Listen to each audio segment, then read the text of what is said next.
น้องที่มาร่วมงานยินดีต้อนรับทุกท่านที่มาร่วมงานวิวาวันนี้เจ้าภาพทั้งสองขอเชิญพี่น้องด้วยความยินดี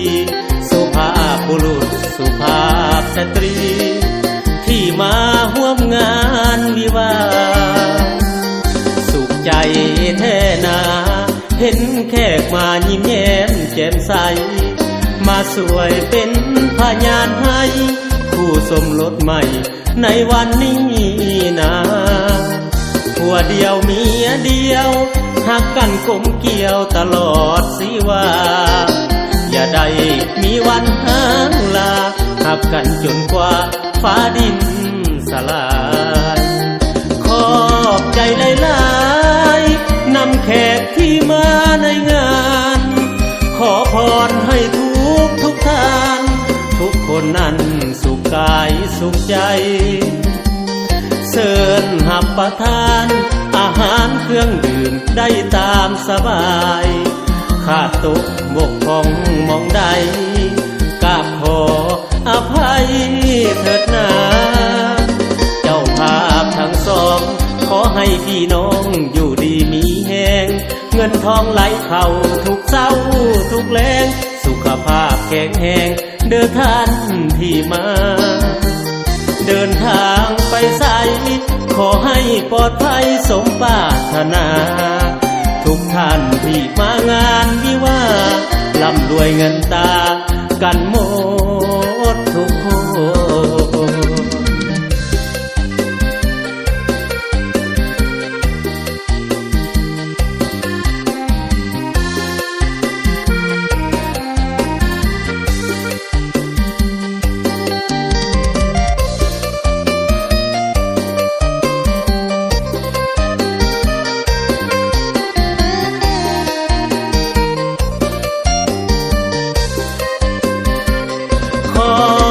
หลา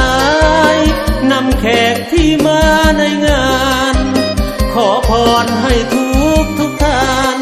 ทุกคนนั้นสุขกายสุขใจเชิญหับประทานอาหารเครื่องดื่มได้ตามสบายขาดตกบกพร่องมองใดกราบขออภัยเถิดนาเจ้าภาพทั้งสองขอให้พี่น้องอยู่ดีมีแหงเงินทองไหลเข้าทุกเช้าทุกแลงสุขภาพแข็งแรงเดินท่านที่มาเดินทางไปไสขอให้ปลอดภัยสมปรารถนาทุกท่านที่มางานวิวาร่ำรวยเงินตากันหมด